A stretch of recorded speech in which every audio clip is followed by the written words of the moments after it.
There is a pain that few people understand. It is a pain that goes beyond the discard, beyond the betrayal.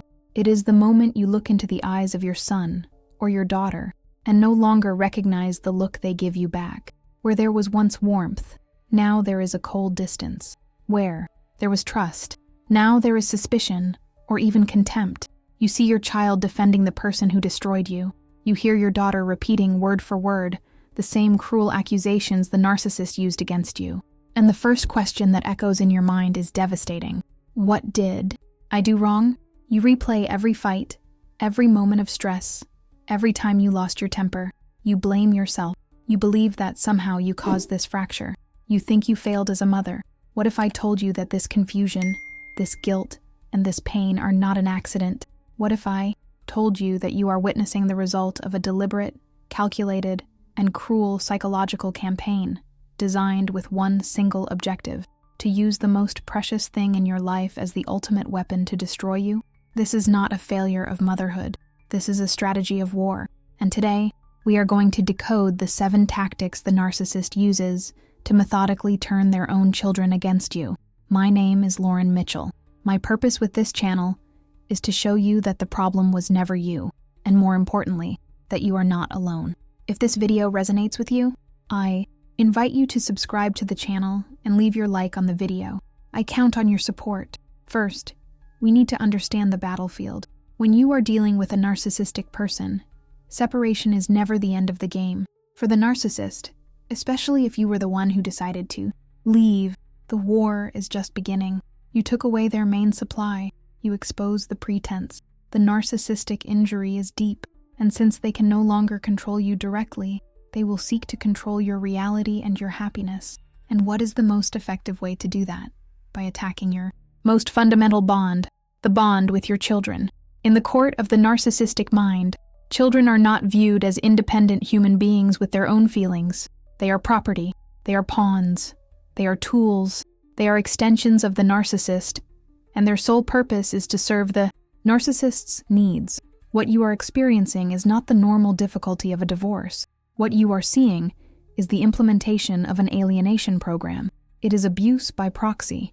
The narcissist no longer needs to yell at you. He can program your child to do it. His goal is twofold. First, to punish you. He wants you to feel the pain of rejection from your own child. A pain he knows is 1,000 times worse than any pain he could inflict directly. He wants you to live in a constant state of anguish, reactivity, and guilt. Second, he needs to secure supply. By painting you as the villain, and himself as the hero parent or the misunderstood victim, he extracts narcissistic supply, admiration, pity, loyalty from the child. He ensures that no matter what happens, he won. He kept the loyalty of the children. You need to understand this above all else. Your child is not doing this because they love you less. Your child is doing this because they are a victim too. They are being manipulated by a master of mind control. The child is trapped in an impossible loyalty conflict, and the narcissist exploits this pressure without any remorse. You feel powerless because you are fighting a ghost. You try to use logic, love, and memories to reconnect with your child, while the narcissist is using psychological warfare tactics that the child has no defense to understand. That is why you feel so exhausted. You are not just being a mother. You are in an emotional, counterintelligence operation every day. And now, we will expose the tactics he uses. Tactic number 1, the perverse alliance. The first tactic is one of the most insidious. The narcissist does not treat the child as a child. He elevates them to the status of confidant. This starts subtly. The narcissist creates a space where there is no hierarchy. He says things like, "You're the only one who truly understands me," or "I shouldn't tell you this," but suddenly, your 10, 12, or 15-year-old child is burdened with being the emotional partner for a dysfunctional adult. The narcissist begins to share concerns about you. "I'm so worried about your mom. She seems so unstable lately." Or, "I need you to help me take care of her. She's not doing well." For the child, this is addictive. They feel special. They feel mature, important, chosen. They believe they are in a secret, adult alliance with one parent. The narcissist is actually creating a trauma bond with their own child. He is isolating the child from you, creating an us, him and the child, against her, you the mother. What the child doesn't realize is that they are being poisoned. They are receiving an edited, distorted, and cruel version of reality. The narcissist reveals secrets about your relationship, always painting himself as the victim and you as the aggressor. He might even use the truth, but twisted. Your mom used to get so mad, I had to walk on eggshells. He omits, of course, that your anger was a reaction to his abuse. The effect on you is devastating.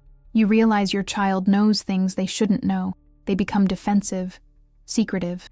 When you try to set a normal mother's rule, the child looks at you with superiority, as if thinking, I know who you really are. Dad told me. This tactic destroys the child's childhood. They are forced to skip the phase of being a child to become the therapist, partner, and defender of the narcissist. And they learn to see you, the mother trying to protect them, as the source of all the chaos that the narcissist actually created. Tactic number 2. The rule saboteur, the cool dad versus the villain mom.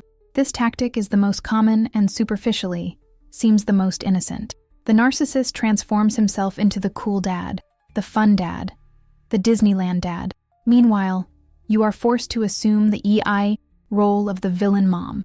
In your house, there are rules: bedtime, screen time limits, the need to do homework, eating vegetables. These rules do not exist out of tyranny. They exist to create structure, safety, and health for the child. When the child goes to the narcissist's house, all the rules disappear. There is no bedtime. Dinner is ice cream and pizza. Homework is optional. He buys the game you said was too violent. He allows the parties you forbade. This is not a relaxed parenting style. It is deliberate, conscious sabotage. The narcissist does not do this because he wants the child to be happy. He does it because he wants the child to be unhappy. In your house, the goal is to create a direct contrast. His house is the paradise of freedom and fun. Your house is the prison of rules and boredom.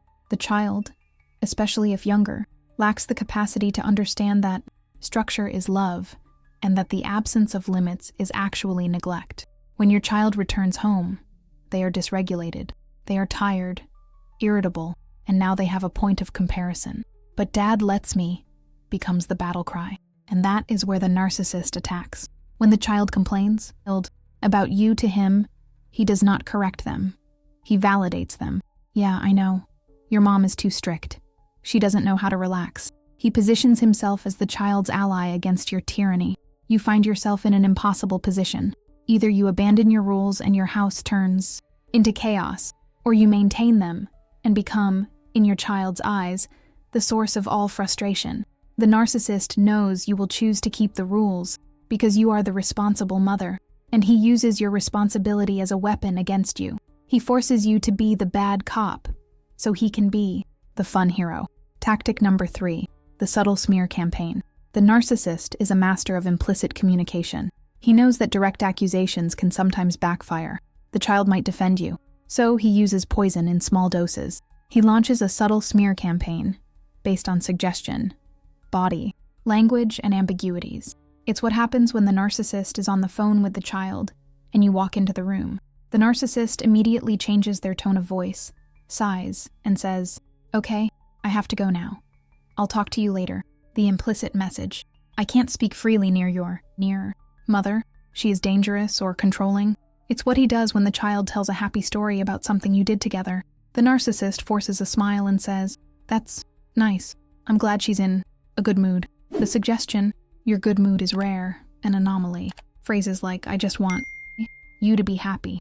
That's all that matters. Even if, well, never mind. How is your mom? She seems okay. Let's not talk about this. I don't want to upset you with adult problems," after having insinuated a serious problem. This is much more powerful than a direct attack because it forces the child to fill in the blanks. And the child's mind, guided by the narcissist, always fills the blanks with the worst possible conclusion about you. This tactic plants seeds of doubt about your emotional and mental stability. The child starts observing you with anxiety. They start walking on eggshells around you, not because you are volatile, but because they have been programmed to believe that you are. You feel this change. You sense that your child is analyzing you, judging you, and when you react to this strange feeling, perhaps with a bit of frustration or confusion, you inadvertently confirm the suspicion the narcissist planted. "See, I told you. she's stressed again. It's a self-fulfilling prophecy created by him, and you are the one who pays the price. Tactic number 4, the loyalty buyer. This tactic goes beyond simply breaking rules. This is the monetization of affection. The narcissist uses his financial power, or lack thereof, depending on the dynamic, to buy the child's loyalty. If the narcissist is the one with more money, he turns every visit into a spectacle. It's the best gifts, the most expensive trips, the restaurants you can't afford. He gives your child the new phone you said they needed to wait for, the brand name sneakers, the state-of-the-art computer. The message is clear, though unspoken. Staying with me is rewarding. Staying with your mother is a sacrifice. This teaches the child a terrible lesson. Love is transactional. Relationships are based on what you can materially gain. The narcissist turns the parent-child bond into a loyalty program. The more the child shows loyalty to him and disdain for you, the more points they earn. This puts the child in a position of constant calculation. They learn that showing love for you has an opportunity cost. If they compliment you in front of the narcissist, they might lose a privilege. If they defend you, the promised gift might disappear. And if you are the mother with fewer financial resources, this tactic is used to humiliate you. He makes a point of giving gifts he knows you cannot match. He does this so the child sees you as lesser, as incapable. You try to explain to your child that love cannot be bought, that the time you spend together is what matters. But how do you compete with a ticket to the concert of the year? How do you compete with a new video game console?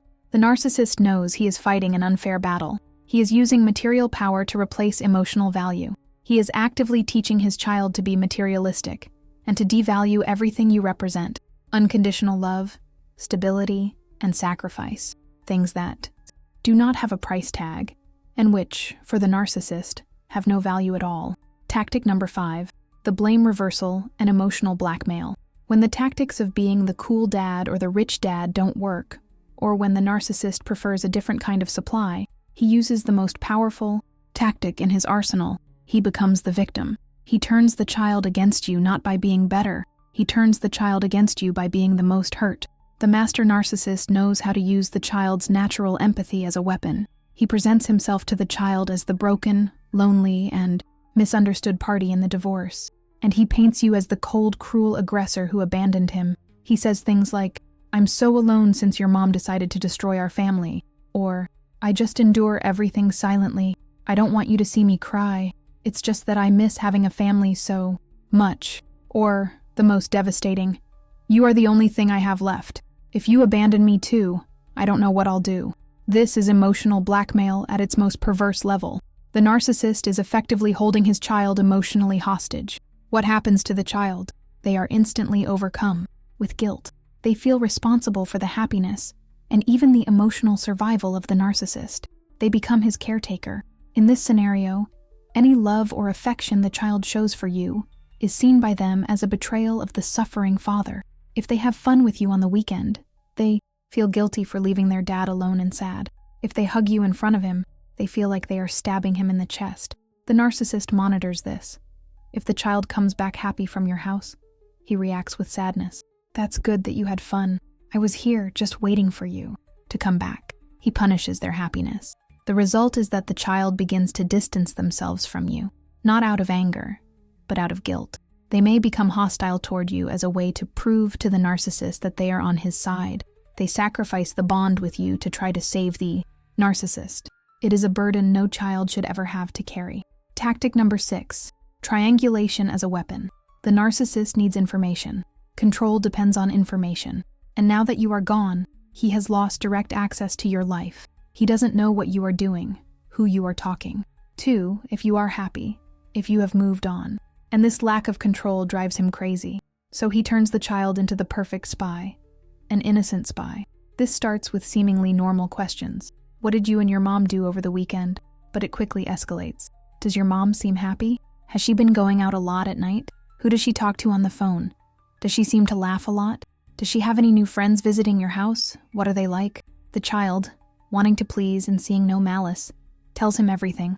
They become a source of intelligence for the narcissist's campaign. This tactic is a classic example of triangulation. The narcissist inserts the child into your relationship with him. The child becomes an involuntary flying monkey, a messenger. The narcissist then uses this information against you.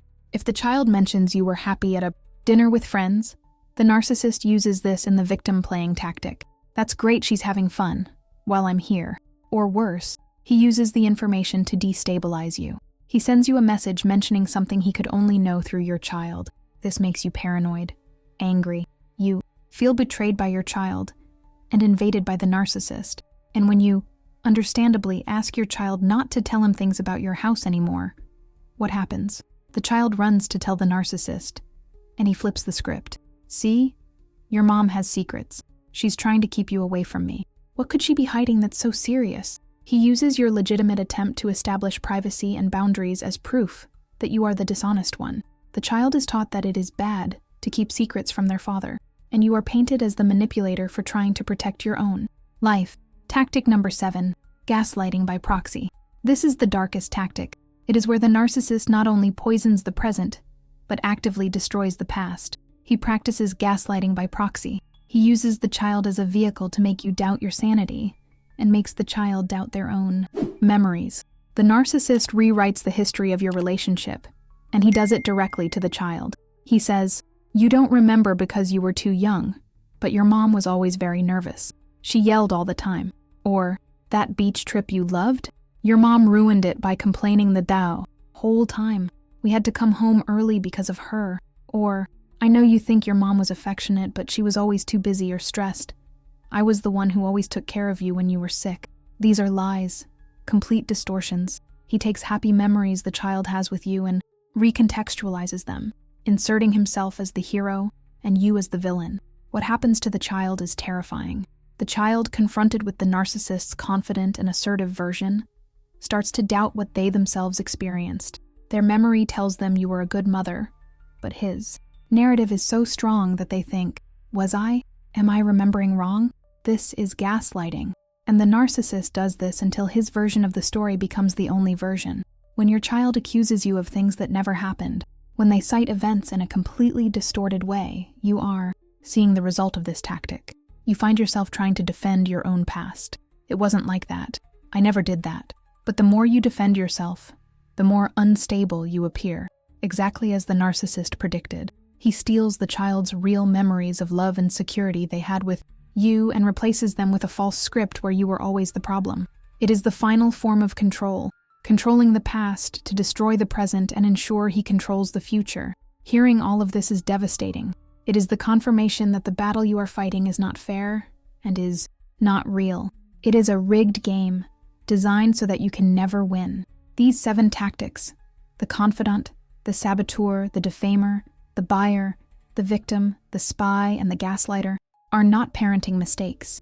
They are tools of psychological abuse. Your guilt, your confusion, and your pain are his goal. He wants you to feel like a terrible mother.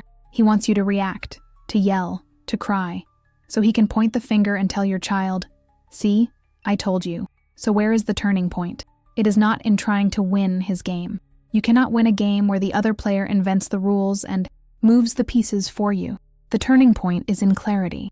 Understanding that what your child says are not their real feelings. They are the feelings programmed into them. Your liberation begins when you stop trying to defend yourself against the false accusations and instead become the beacon of the reality. The narcissist offers chaos, lies, bribes, and victimization. You must offer the opposite. You offer consistency. You offer stability. You offer healthy boundaries. You offer unconditional love. Even when your child is rejecting you, you become the safe harbor of truth. Instead of saying, "Your dad is lying," you say, "That is not my experience of what happened." Instead of entering the blame game, you withdraw. The truth has a different resonance than the lie. Stability feels different from chaos. It may take years, and that is the most painful part, but the child grows up. The child begins to see the cracks in the narcissist's facade. They start to realize that the cool dad is never there for the difficult moments. They start to realize that the victim dad demands care they cannot give. And when they look for something real, for something solid, you will be there. Not as a player in his game, but as the anchor that never moved. You are the mother. And that bond, when based on truth, is stronger than the most complex manipulations. Hold on to your reality.